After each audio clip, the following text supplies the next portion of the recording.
Germany 1937. A young woman with a passion for home movies is filming herself doing gymnastics.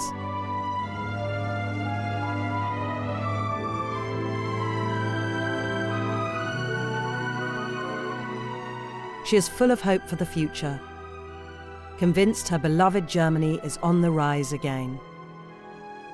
The country has a leader who promises to build an empire that will last 1,000 years. But this filmmaker has good reason to be proud. This is Eva Braun, companion of the German Führer.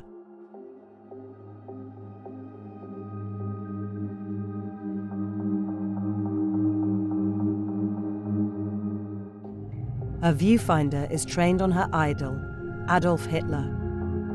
Captured as the public never saw him, relaxed, informal, and playing uncle.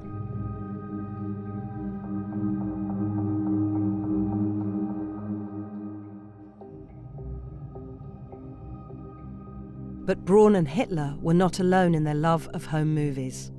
Across Germany, thousands record every aspect of their lives, convinced they are filming the dawn of a new age.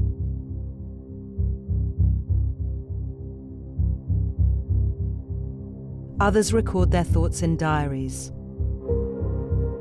Taken together, ink and 8mm film provide an unprecedented insight into life in the Third Reich.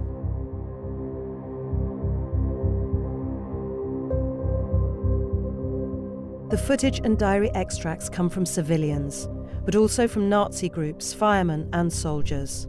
They all play a role capturing the new Reich.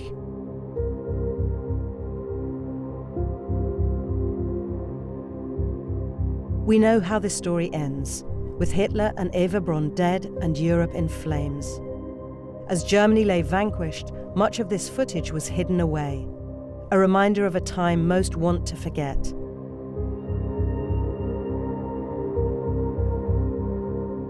But over the years, as the war generation has died, their descendants are finding the footage, revealing a candid insight into life under the swastika.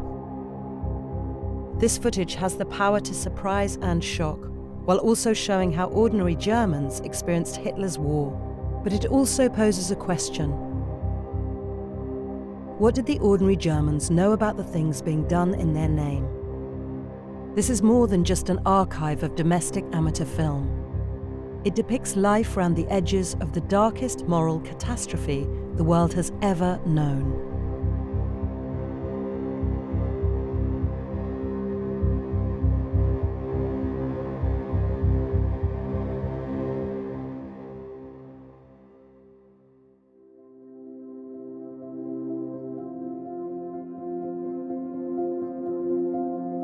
This is Klaus Hopper from Perleberg, 100 miles northeast of Berlin, play fighting with his father, Albert. Like thousands of others, Albert Hopper loves to make home movies, meticulously documenting Klaus's childhood. After 4 years of Nazi rule, the regime has spread its tentacles into every aspect of people's lives. For Klaus and his friends, the pathway into National Socialism is no longer left to chance. As he reaches his 10th birthday, it's time for him to join the children's section of the Hitler Youth. Amazing how much they look like Boy Scouts, which of course is really what the Hitler Youth was in many ways, sort of adopted, put under the Nazi banner. Of course, what you're getting with the Hitler Youth is massive indoctrination as well. But you can see why a lot of these young lads found camps and Hitler Youth and everything really good fun. I mean, what's not to like when you're a young kid, going on hikes, camping, cooking outdoors? I mean, it's quite fun to me. Well, Hitler Youth is really important because, of course, what you're doing is you're getting children at a young, impressionable age and you're starting to kind of indoctrinate them, sort of brainwash them effectively. That is what Hitler Youth is doing. You're giving them enough fun, enough entertainment, camping, cooking, hiking, all that kind of sort of sports and so on, which is very attractive. But at the same time, you're also hammering home the Nazi message. You know, racial supremacy, anti-Semitism, militarism, and so on. And so by the time that they get to a later age, they're already primed and ready and plump for the cooking, effectively.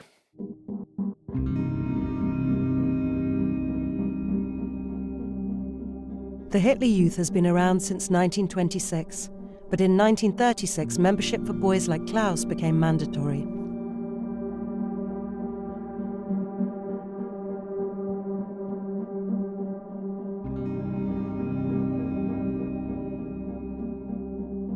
I think if I had a son, I would be even more struck emotionally by this. But yeah, it's deeply, deeply disturbing when you start a family and then a political system is in place that was wanted by the majority of the Germans, but that really takes your child away from you ideologically.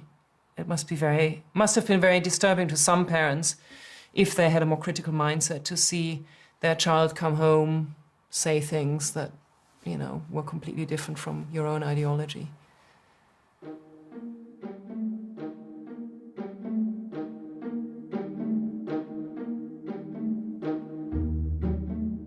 Over the next 5 years, Albert's films document Klaus becoming a teenager and a National Socialist, as laid out in chilling detail by Hitler himself.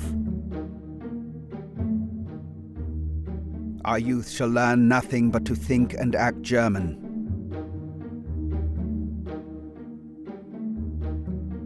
A boy or girl enters into our organizations at age 10, then moves on from the junior Hitler Youth to the Hitler Youth 4 years later. We will keep them for another 4 years and then put them into the Party or the Labour Front, the Assault Division or the SS. They shall never be free again for the rest of their lives.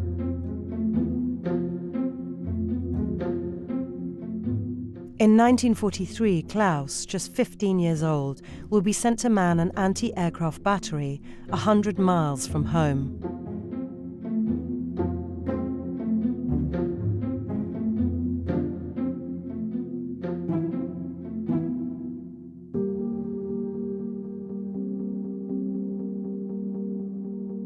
The Nazis came to power promising national rebirth, and many Germans are thrilled.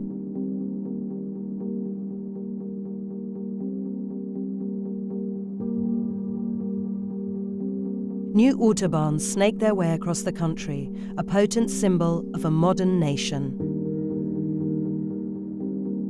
Hitler yearns for a fairy tale world of healthy Aryans bound together by blood and soil.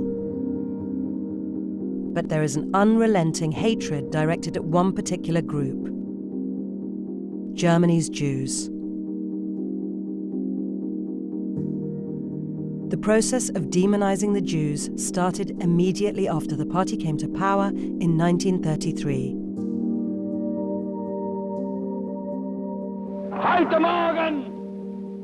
The Nazis have one brutal idea that they repeat again and again, a hypnotic repetition. The Jews are Germany's misfortune. Vollzieht sich mit einer schlagartigen Wucht, aber auch mit einer imponierenden Manneszucht.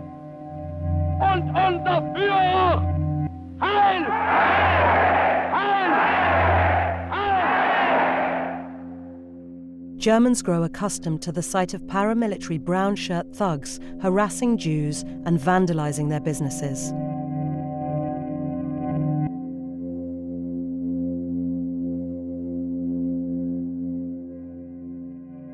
Again and again, we see how few aspects of German life survive untainted by an incessant drumbeat of hatred for the Jews.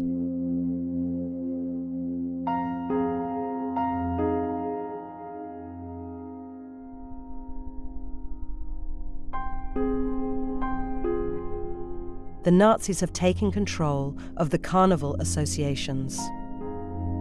This is 1938. As the camera pans past the floats, one image leaps out. Grotesque caricatures of the Jewish population, followed by someone literally sweeping them from the streets.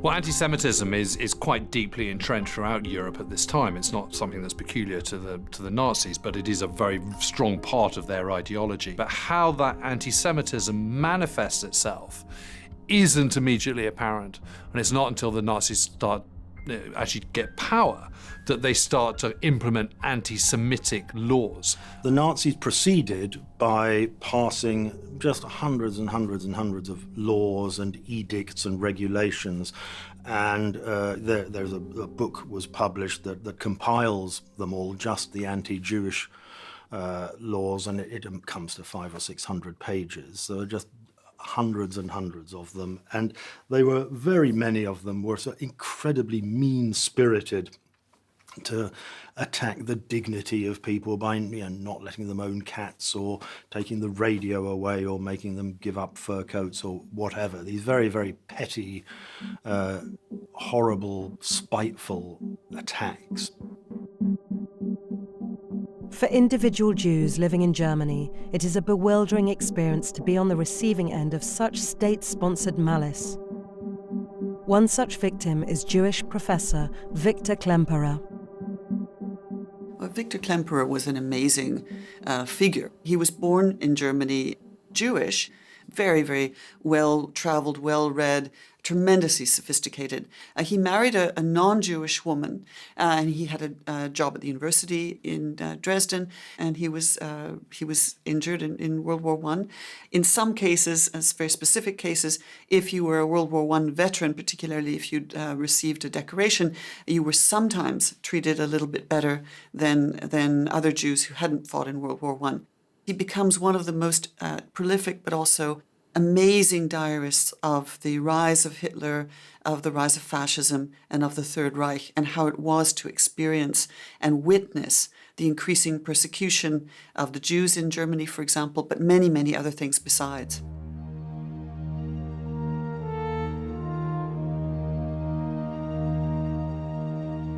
Klemperer's diaries reveal what it is to be an outcast in your own society, life ruined by endless petty rules.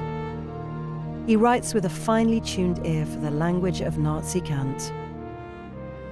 The healthy sense of justice of every German was on display yesterday in a decree from Himmler with immediate effect. The confiscation of driving licenses from all Jews.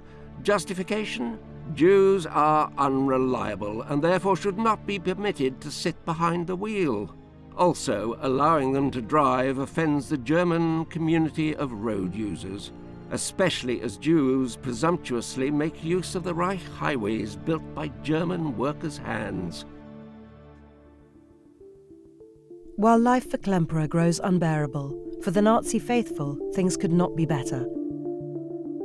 After annexing Austria in spring 1938, Hitler turns his sights on the Sudetenland, a strip of land along the Czechoslovakian border.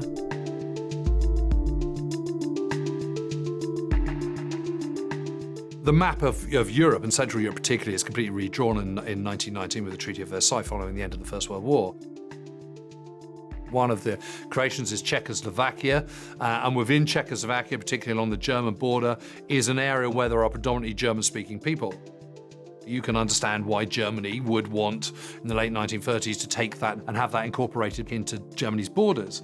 It's the same reason why they want the Danzig corridor, because there is still the kind of outcrop of East Prussia, which is Germany. And it's the same with, the German-speaking areas of Sudetenland. Unfortunately for Czechoslovakia, that is where most of their defences are. And they are just surrendered to Germany in the Munich Agreement.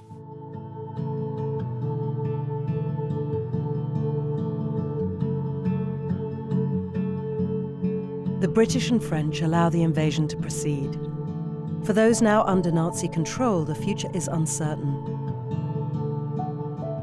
For two Jewish families in Czechoslovakia, 1939 will be one last summer of normality before the world turns upside down.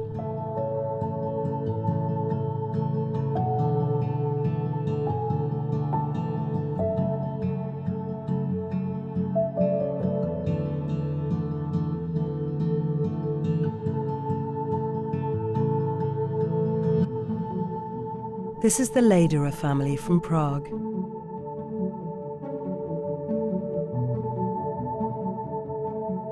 They're on holiday with their friends, the Brooks.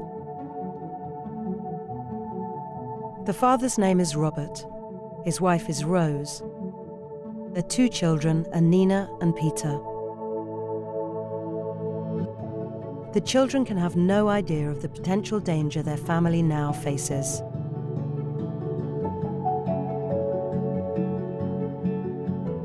They're enjoying the sunshine.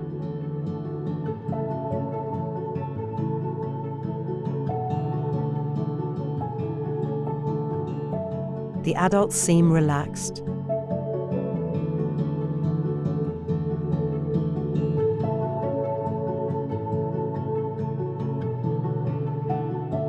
Or perhaps they are simply unable to fathom the magnitude of the horrors that lie over the horizon.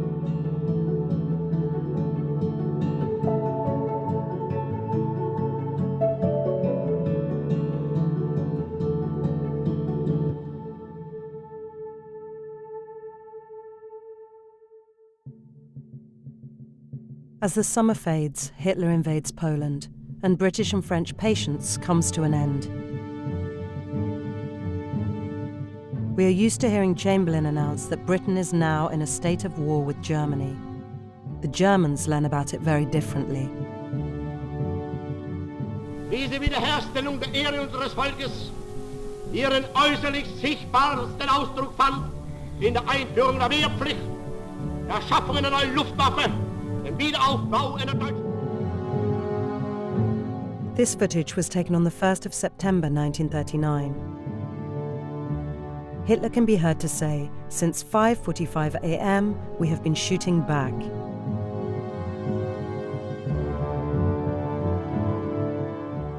In Britain, it is widely understood that the Germans started the war, but this is far from how it is seen in Germany.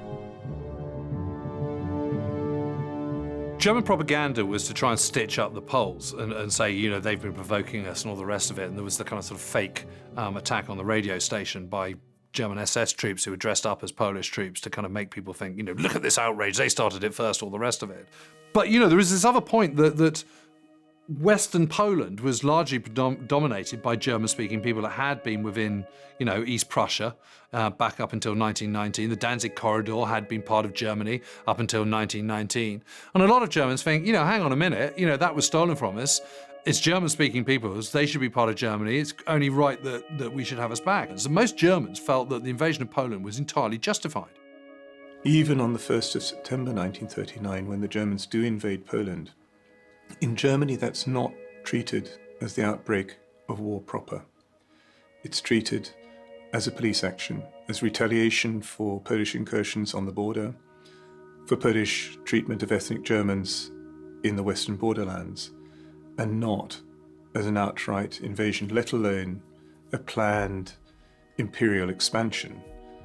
The vast majority of German people in 1939, when Germany invades Poland, are really dismayed about it. I mean, no one wants war.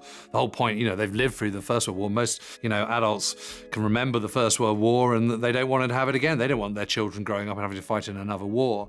The fear of war in September 1939 is that Britain and France will declare war, and that once they do, as they do on the 3rd of September, that they will immediately attack and we'll have a repeat of the First World War. But that doesn't seem to happen initially because, of course, the phony war, and although Britain and France have declared war on land, at any rate, there isn't much activity until the following spring. So a lot of Germans are kind of thinking, okay, phew, you know, we've got past that one okay. In Dresden, Victor Klemperer is blunt about what this means for Jews like him. On Friday morning, the butcher's boy came and told us the war is upon us. I said to Eva, a morphine injection is the best thing for us. Our life is finished. The invasion of Poland is over in a month, and for many in Germany, the war starts to feel all rather unreal. Walter Lange, a keen filmmaker, has been conscripted as part of the general mobilization. His posting is to a prison camp just outside Leipzig, better known to us as Colditz Castle.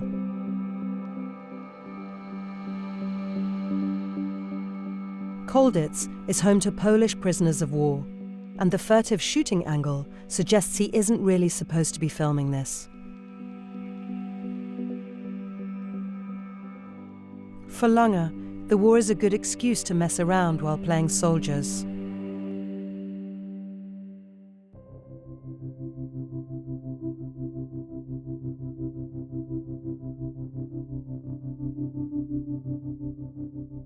Another filmmaker now back in uniform is Adolf Dassel.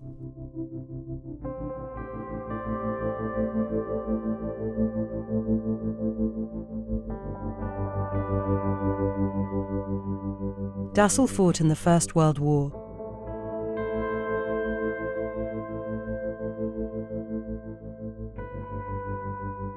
Now 41, he is back in uniform as an infantry medic.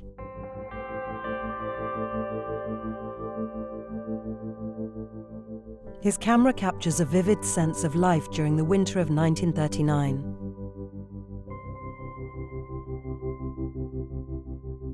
For men of Dassel's generation, the return to the army brings back many ghosts from 20 years earlier.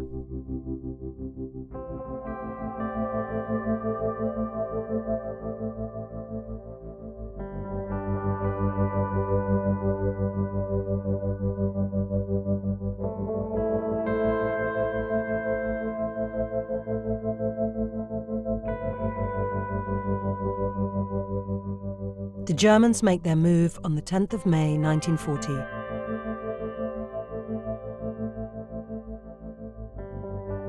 This is the second time he has made the invader's journey, but now he has a camera to capture it forever.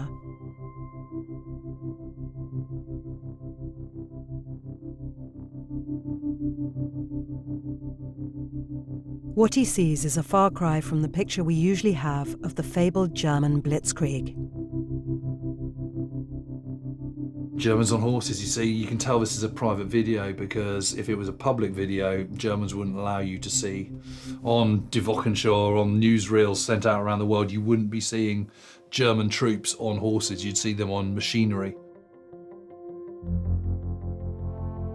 Again, bicycles.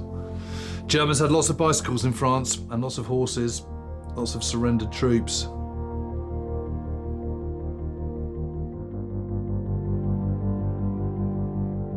So this is a series of home movie footage from the campaign in France in the summer of 1940.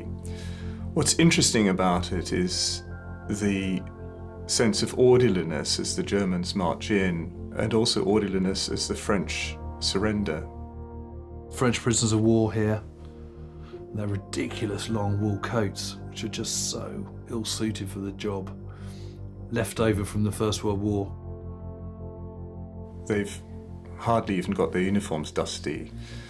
And it conjures up a sense of how easy the victory was in 1940. And for somebody like Adolf Dassel, that really mattered because they'd gone through the static trench warfare of the Western Front through the First World War, where they'd got nowhere and they'd gradually been worn down. That's a French stolen vehicle. That's interesting because, again, Germans don't have anything like as much vehicles as we think they do. They always talk about the Nazi war machine, but actually that's not really being very accurate. Lots of abandoned French vehicles. Then we get into the trophy footage of the wrecked bridges, the wrecked cities and towns and villages, some of which are already being repaired. There's a moment where you see somebody starting to mend a window frame while the young Germans in uniform are inspecting or trying out what it would be like to be the French artillery gunner. And part of what they're admiring is military hardware which they didn't themselves possess. The French in 1939 not only had a bigger army, but they had far bigger and more sophisticated armaments than Germany had. And so part of the miracle of the summer of 1940 from a German point of view is this idea that something impossible has been achieved. In 1939, even the commanding generals on the Western Front, on the German side, do not see that they have a war plan that could possibly work. All they have until February 1940 is more or less the same plan as they had in August 1914. And it's not until the spring that they come up with a feint attack through the north and then a real attack through the southern sector of the Ardennes forest. And this works simply because the Allies rush into the trap.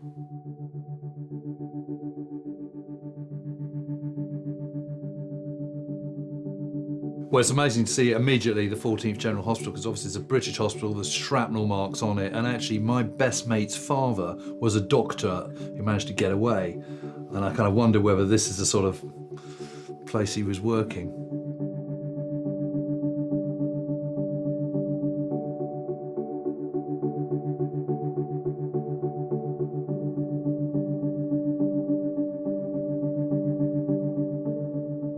You can see British trucks in the background ruined, more prisoners, those are French prisoners again. Abandoned guns, German troops fiddling. Another tank that's just been left. Lots and lots of abandoned vehicles. That's a British vehicle.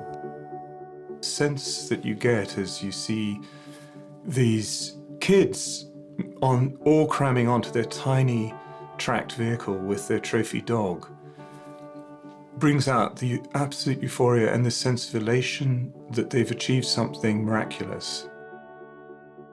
The damage is just amazing. I mean, you know, Dunkirk was ruined. You know, when you look at the movie, they're going down a street and it all looks perfect nick. It wasn't, it was absolutely trashed. And this footage you can see here, there's just, oh my God, look at the debris all over the place. I mean, he's really properly trashed. And if you look at memoirs, you look at diaries of people, they talk about the rubbish on the roads. We see the destruction and devastation of the Dunkirk aftermath. It's a very different vantage point from that of the British evacuation. And it's a sense that the war is over. And the images of Germans rescuing these abandoned horses, presumably from baggage trains, gives you a sense that this is now no longer a destroyed landscape. It's going to be one which is made good again. And it's this sense of restitution and of people coming back together and remembering their roles in civilian life as well as in military life.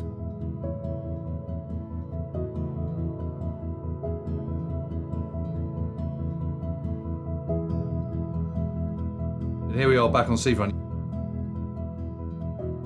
Yeah, look at all those ships, look at those sort of abandoned boats. That's a very famous image, that broken vessel. You can see it's just been completely destroyed. Just left there, look at that. The ship Dassel is filming is a French destroyer called Le Droit, hit by a German bomber during the evacuation. After beaching, the ship's magazine blew up, tearing the hull apart. Amazingly, none of her crew was killed.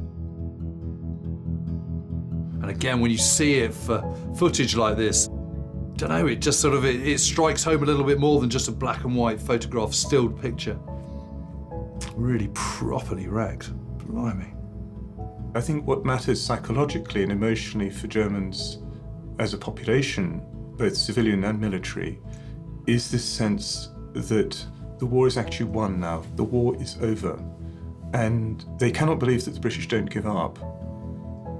So one of the other interesting things about Dassel is that he's a First World War veteran, and the legacy of 1914 to 18 is a dire one, because German defeat in 1918 both fueled national resentment at the sense that they'd been unfairly treated with the War Guilt Clause, the reparations bill, and that the peace treaty itself had been wrung out of Germany through the continuation of the British blockade.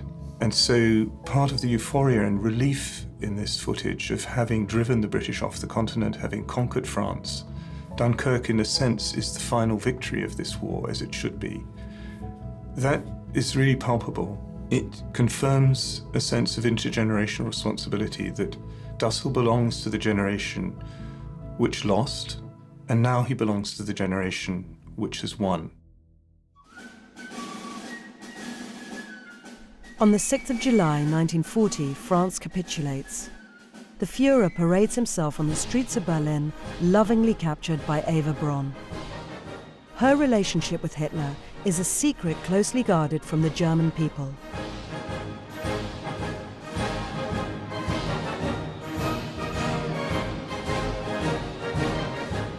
She has to make do with filming from the window of the Reich Chancellery. It's a far cry from the intimate private portrait of a few years earlier.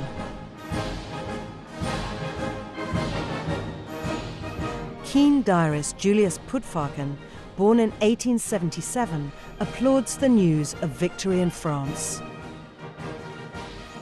He spent the First World War in a British prison camp. For him, German national pride has been restored, and he is thrilled. Today, the Führer has returned in triumph to Berlin. No man has ever been cheered like this before. It is unbelievable all that the Führer has achieved for our fatherland without a single forced step. 2 months ago, the dreaded France wanted to smash Germany into smithereens, and now France lies powerless on the ground, betrayed and abandoned by England, its boastful ally. Across Germany, there are similar scenes. In Dresden, a shopkeeper called Kurt Ehrler films a returning infantry division.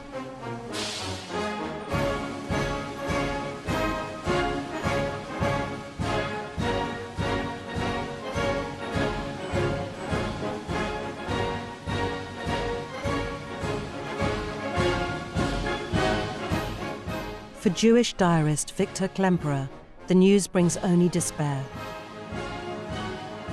It's all turned much gloomier. France, the boundless German triumph. It's been reported that synagogues have been set on fire in Toulouse and several other places. On language, I note the ruthless, lightning-fast changes of tone. In autumn, France was a chivalrous nation led astray by England, and it was courted. Then, during the offensive, in ever-increasing measure, Jew-ridden, decadent, sadistic. Their language is intensified by the frenzied arrogance of the victor.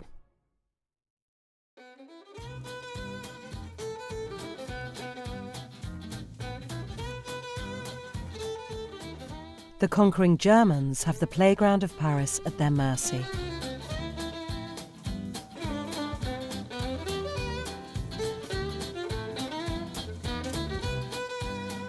So now they're having Paris-style breakfast. Great, we've established ourselves now in this beautiful country.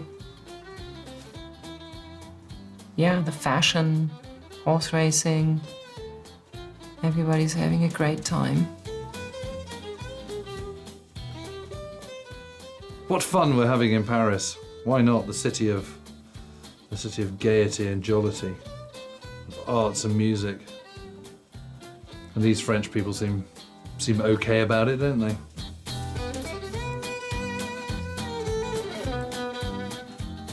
You know, there's this sort of impression that just life goes on, you know, Paris has fallen, France has fallen, but there's still time for sports and athletic tracks and so on.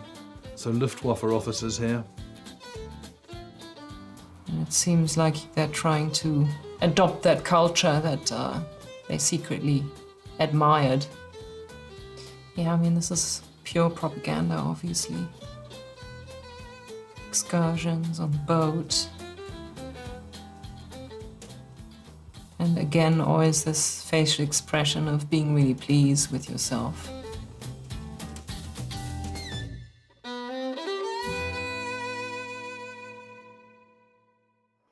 Wow. And a guy going on a little sort of mini bicycle advertising the cabaret, and here is the cabaret.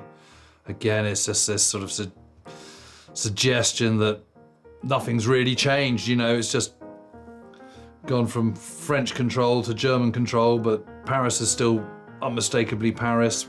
German officers having a lovely time, lots of drinks, cigarettes, dancing, music. Reality very different for French people, though. You know, the Germans were absolutely appalling occupiers, stole everything, nicked all the cars, nicked all the wine, nicked all the champagne, made sure that they came first in absolutely everything.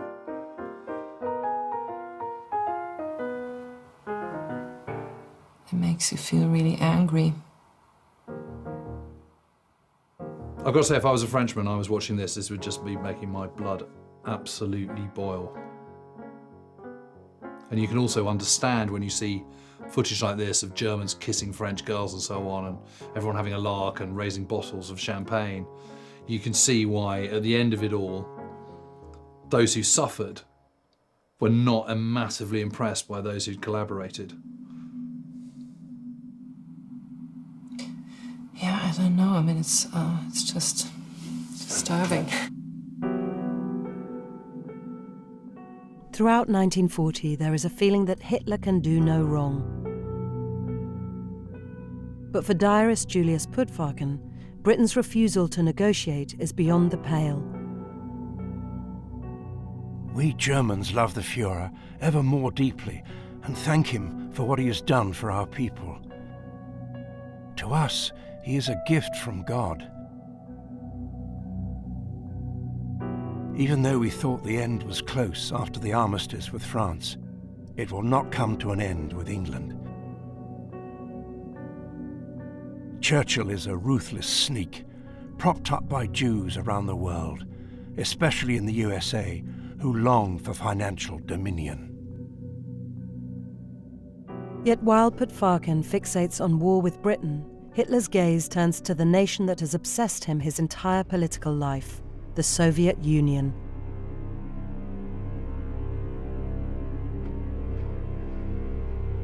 Not only a source of coveted natural resources, but home to tens of millions of people the Nazis view as racially worthless.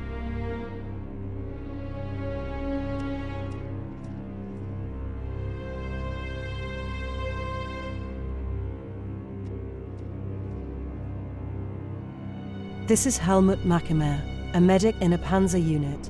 He took extensive footage during the invasion of Russia.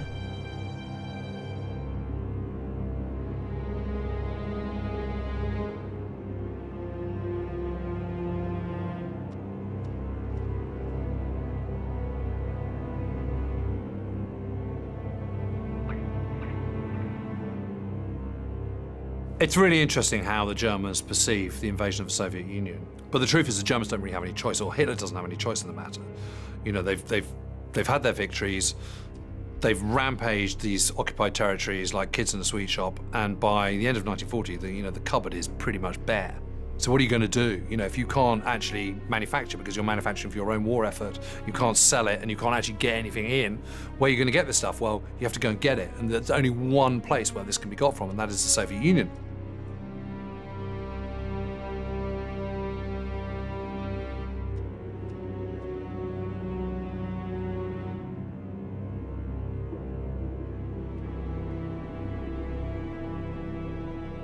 Look at that, wow, that's amazing, isn't it? I mean, you know, unmetal roads, just vast open spaces of nothingness.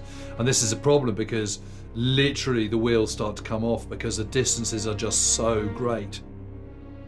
Mackemer's footage is fascinating in a number of ways. One of them is simply that he wants to show that he's a good filmmaker, and so he tends to copy things which he would have seen in the Wochenschau, the newsreels which are shot by splicing together the film recorded by thousands of cameramen and photojournalists who are embedded in the Wehrmacht.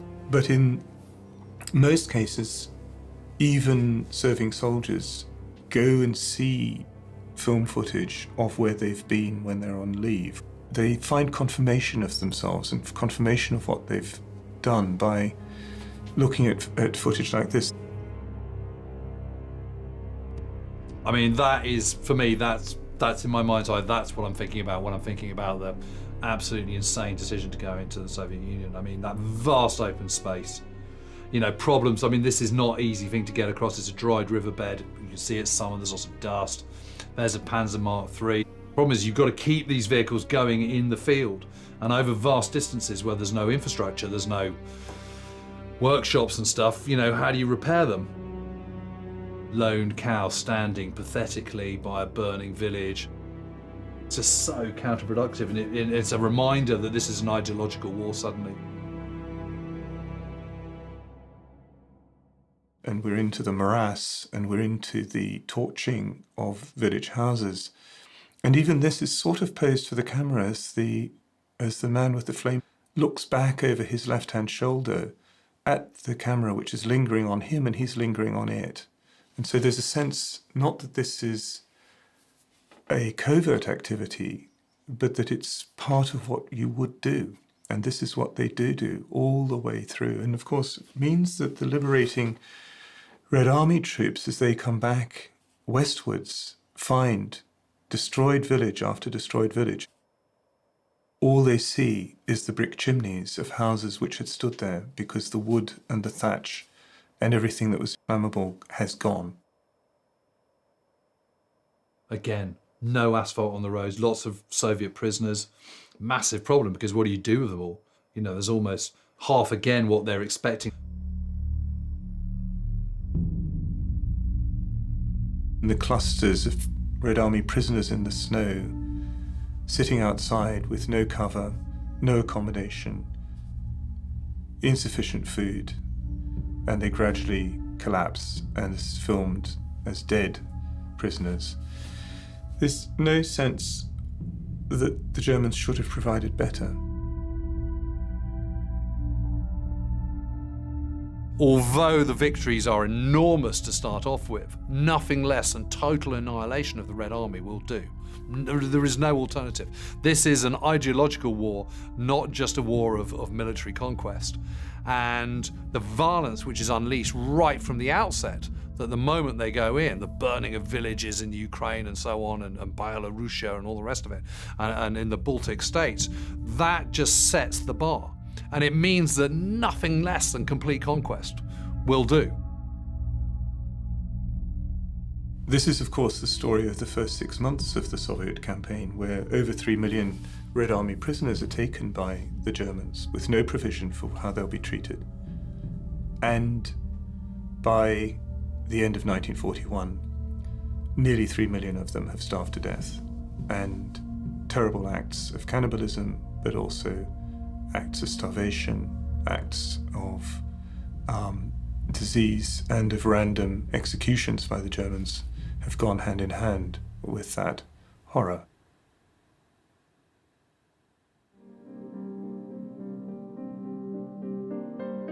The fate of Russian POWs is bleak.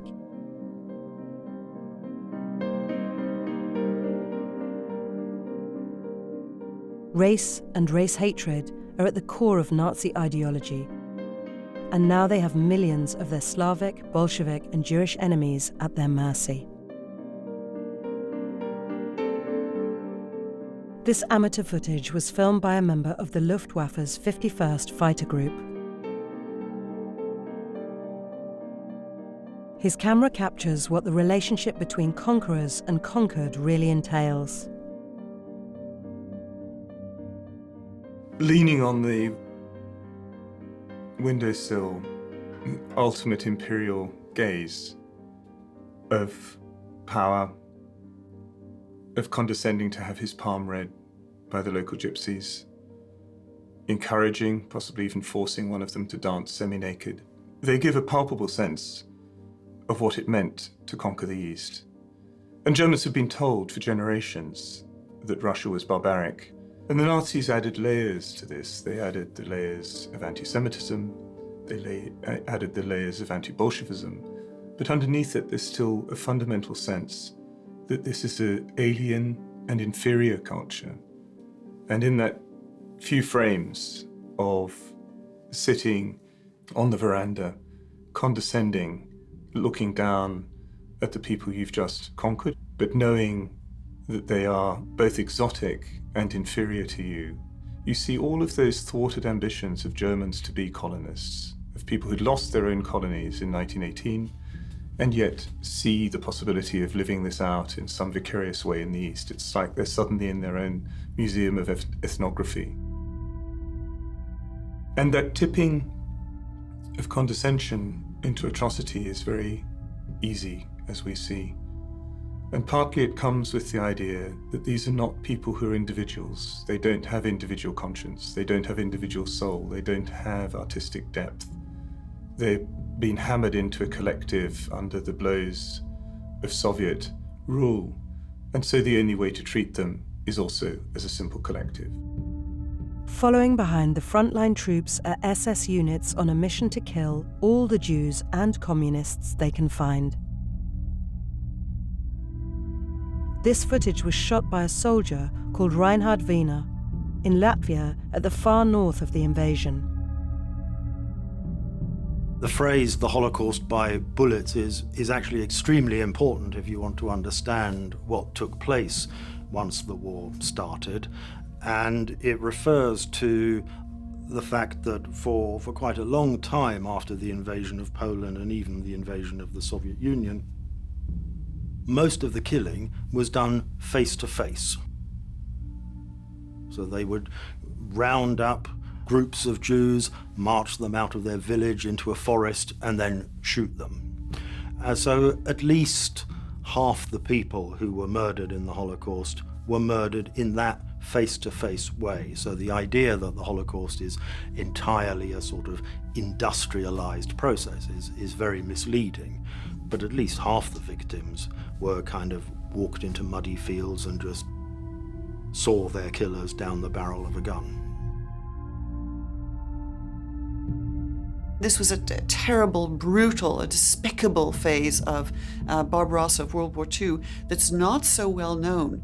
And in fact, it so brutalizes even the SS and the Einsatzgruppen and the special battalions that Himmler goes to a special program in Minsk to show him the brutality of this kind of murder. And Himmler watches the execution of 100 Jewish people. And he sees for himself how difficult it is for his quote-unquote poor SS guys, how psychologically they're being traumatized.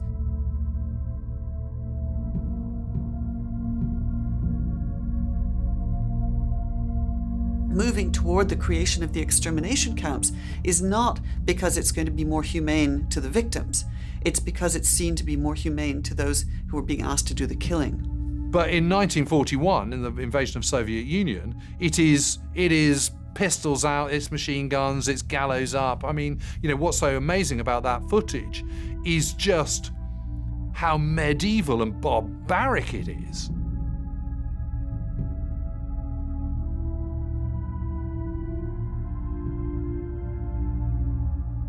And yet it becomes normal, and yet, you know, it's this sort of casual footage of people being strung up, casual footage of people being burnt and chucked in pits and being shot in the back of the head. I mean, it is absolutely horrible.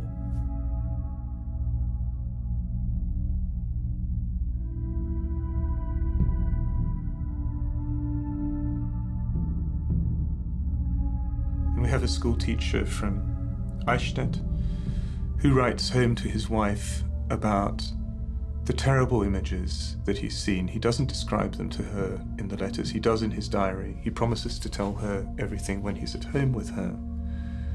And at the same time, he talks about the photos of their small child, Rainer, that she sent him. He was born at the outbreak of war. And he says, "It's terrible where I am, but it's better that I am here and that I go through this hell, even if I have to die here, rather than that Rainer should be the third generation who has to come and fight a war like this." These so-called special operations are repeated across the whole front line and are a common spectacle for German soldiers. This conversation was recounted by a Wehrmacht officer called von Rotkirch. I knew an SS leader pretty well, and we talked about this and that, and one day he said, "Listen, if you ever want to film one of these shootings, I mean, it doesn't really matter. These people are always shot in the morning. If you're interested, we still have a few left over. We could shoot them in the afternoon if you like."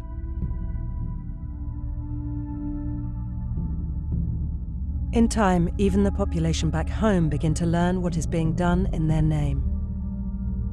So much of the knowledge which we have was also knowledge that the German population had at the time. Soldiers' letters, the stories that people tell each other on trains, often talking in the darkness of night journeys, to comparative strangers, trusting people whom you only know as a bird of passage.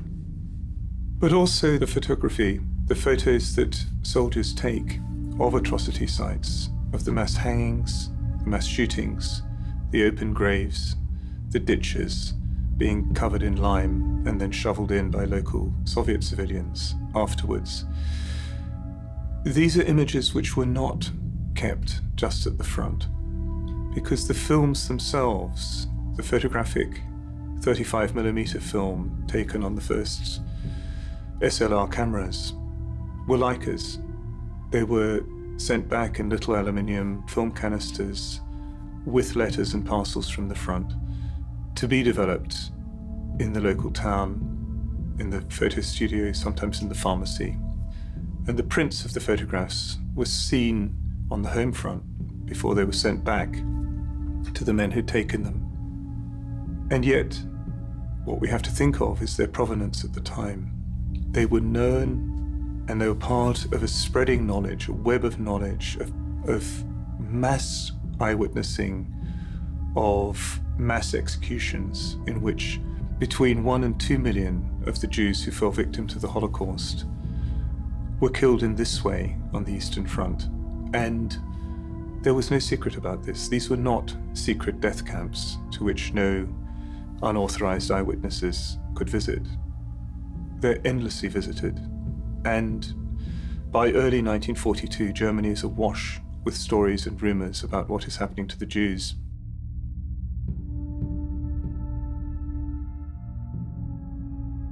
Hitler loyalist Julius Puttwagen has no difficulty justifying these reports of atrocities.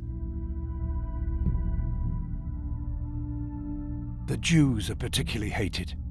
In Litzmannstadt, this hatred was expressed as retaliation after the Russians had pulled out, when a large number of Jewish men, women and children were beaten to death. That brings order. One human life is currently worth very little on the Eastern Front.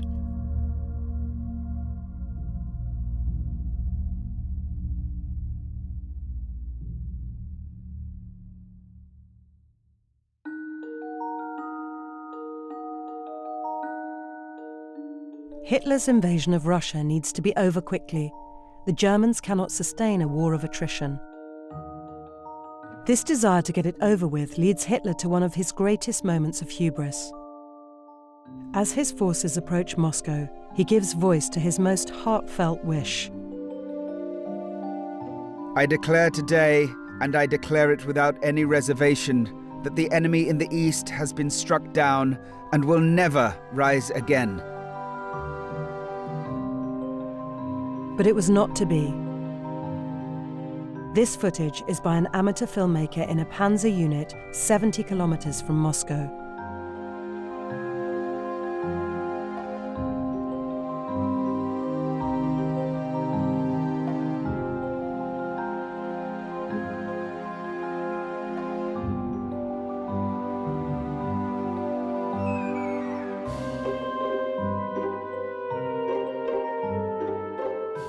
The lead German units come within just 15 kilometers of Moscow. But on the 5th of December 1941, Soviet forces and the Russian winter stem the tide and force them back.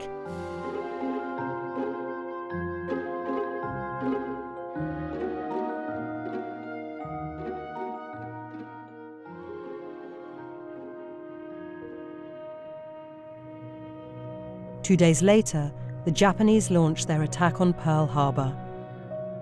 Hitler is thrilled, saying, "We now have an ally which has never been conquered in 3,000 years."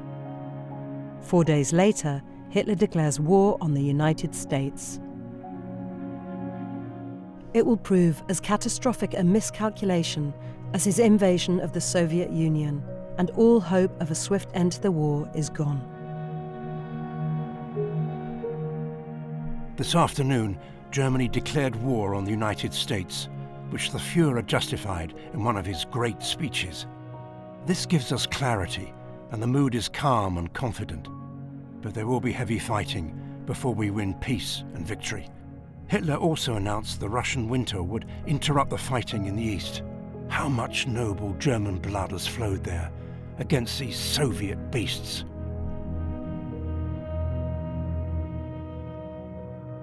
On the 19th of December 1941, Julius Puttfarken makes one brief final diary entry. It's an unfriendly, hard week for me. He dies after a short illness just 3 weeks later. The Hitler loyalist will be spared the sight of his leader's slow downfall. For Victor Klemperer, the future is uncertain. His veteran status and Aryan wife have saved him from deportation thus far, but for how long? He is under virtual house arrest, as Jews are forbidden to leave their homes between Christmas and New Year. He is scathing about Hitler's latest proclamation. A few weeks ago, the Russians were officially annihilated. Now they are to be annihilated in spring. We just need to hold on fanatically. Certainly Hitler will fall, but before we do? For the Lederer family from Czechoslovakia, the descent into the night and fog has already begun. Robert Lederer, who took his footage in the summer of 1939, is in the Sachsenhausen concentration camp. He will never return. His wife Rose and their children Nina and Peter are headed into the Theresienstadt ghetto. From there they will be deported to Auschwitz in 1944. On arrival, Rose and Nina were eligible for work. But Rose refused to leave Peter to face his fate alone. They died together in the gas chambers.